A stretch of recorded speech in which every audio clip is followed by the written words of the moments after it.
Acheron is going to be good for two reasons. One of those reasons being she is the Raiden Mei XP of Honkai Star. The second reason is that she is a Nihility Lightning character.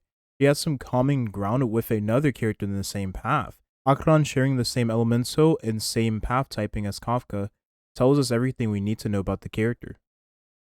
So I know we made a post on the channel for this character, and I mentioned in the post already that the design alone, the background, is much more enticing to me than the actual character herself. Now, the character looks very similar to Seal, and I've seen a lot of you comment that already, and I definitely see the similarity between the two characters. The pants, the clothing, the color scheme, and all of that jazz, the hair, right? She looks very cool, but I definitely do like the background more than anything. The thing is about the Nihility path, every character here, even though they function differently from one another, they all share one thing in common. That's the fact that they have debuffs or utilize a form of debuff in their kit. Every character here has a debuff, whether it's a dot, a defense down, resist down, a speed decrease, a burn, so on and so forth. Every character here takes advantage of debuffs to enable the team to deal more damage or to deal more damage themselves. The thing is about Acheron, with her being so similar to Kafka in the regard of being lightning and nihility, she has a kit that is going to work differently from Kafka because it wouldn't make sense for her to be a character that also plays around with dots when we already have a dot enabler in the team comp. However, with that being said, since Acheron is a part of Nihility, she's going to take advantage of debuffs. But I don't expect her to do exactly what Kafka does in the form of dot. I expected Acheron to be a part of the hunt, to be honest. And that's because, well, we don't have a lightning character in this path yet.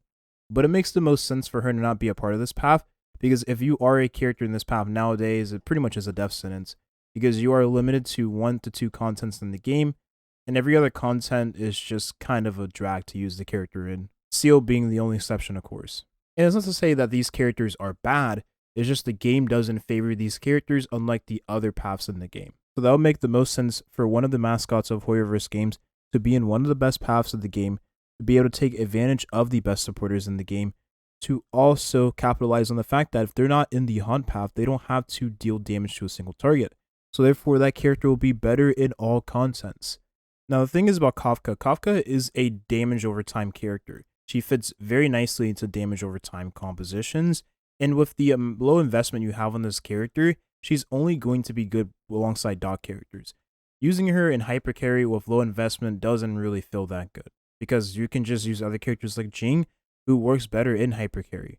So with that being said, since Acheron shares a lot of similarities with Kafka being elemental typing and the path she resides in, she's going to be a character, Acheron in this case, that takes advantage of dealing more damage to the enemy with debuffs. So if the enemy has more debuffs, the character will deal more damage, because that makes the most sense. I don't expect her to be an enabler, but that's not to say that she could blow Rudishan characters out of the park. She could very much so become the best damage dealer in the game at the time of her arrival. Because with the current trend of characters and their high multipliers, it would make a lot of sense for one of the mascots of Hoyoverse games to just be the best character in the game. Now, the past is only one indication of the future. Doesn't mean that that's going to take place in the future, but that's one thing to take into consideration going forward into 2.0. Acheron has to compete with the best damage dealer in the game because, again, Honkai Star unfortunately is a game where every damage dealer just wants to do damage at their core. And if that character is Acheron, in this case, has AoE in her kit, she's going to be compared to the other best AoE character in the game, and that being Jinglu. If Acheron isn't on par or better than Jinglu for many players, she's not going to be someone you roll for. And again, I understand people do roll for characters based on design, and to be honest, if that's the way you want to play Honkai Star, then go for it. Anyone should play this game the way they see fit. But again, for the vast majority of players that pull for power, you're probably going to go with the character that ends up just being better. Now, one of the best things about Acheron being a damage dealer in the Nihility path is that she can take advantage of the best light cone in the path. The thing is about this light cone, Good Night and Sleep Well, it's so good because you only need 3 debuffs on the enemy.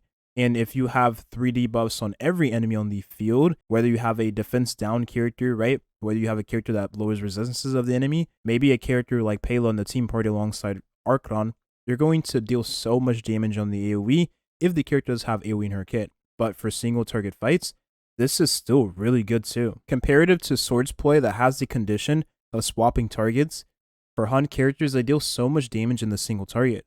So a lot of the time, this light cone, except for Seal, isn't going to have as much value as other options. Most other Lycones in the Hildy path buffs the damage over time and effect hit rate of the character.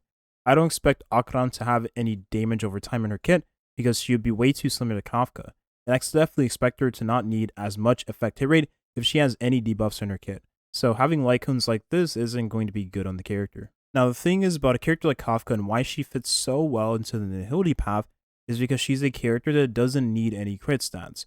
So therefore, since the path doesn't get crit stats as often as other paths, you don't have to worry about Kafka needing a Lycone that enhances the crit of the character. You don't have to worry about getting crit from external sources from characters like Yukong and characters like Fu Xuan, and you definitely don't have to worry about getting crit in the traces, because this character only deals damage in the form of dot, and having attack and damage boost is all you really need on the character. But Akon, however, if she's a character that takes advantage of crit, which is most likely going to be the case, it's going to be very hard to have a decent ratio on the character. So I expect her 5-star Lycoon to give the character more crit, and I definitely expect the Eidolons to help alleviate some of those issues as well. Furthermore, having traces to give crit towards the character be very nice. And lastly, having a kit like Jing Lu to give crit rate whenever you meet a criteria in your kit will also be very nice on the character, because that would help with building the character in one of the paths that doesn't take advantage of crit as much as other ones. But let's keep it real here. Hoyo gotta do Hoyo things, and there's definitely going to be Eidolons that allow the character to be built with much easier crit stats. If Acheron ends up having a kit that has adjacent hitting damage, so hitting a main target and hitting 2 enemies on the side, then that character will really prefer Silverwolf. Because again, if Acheron is a character that does like having debuffs onto the enemy to deal more damage with the Lycone choice, and of course the character's kit alone, then Silverwolf being able to apply a lot of debuffs in the first turn is going to be very nice alongside the set damage dealer. However, if Acheron ends up having an AoE kit, mostly AoE focus, and maybe a little bit of single target here and there, Pela is going to be best in most scenarios. The AoE defense shred, and even more AoE defense shred depending on your Lycone choice. This character is able to keep the defense shred on the enemy 100% uptime, so therefore, you'll have all the debuffs on the enemy in the first turn if you have the Silverwolf Lycone, and you'll be able to increase the damage massively of Acheron. Very, very nice synergy between the two characters.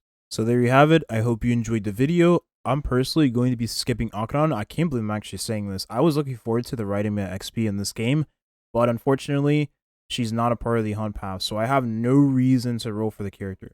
I understand she's going to be very different from Kafka, but let's keep it real here. If you have a well invested into Kafka, or you have a well invested into Jing, you should not roll for Acheron. I mean, that would be just having 2 characters of the same element doing AoE damage that you wouldn't need, when you can go for another character that has elemental coverage.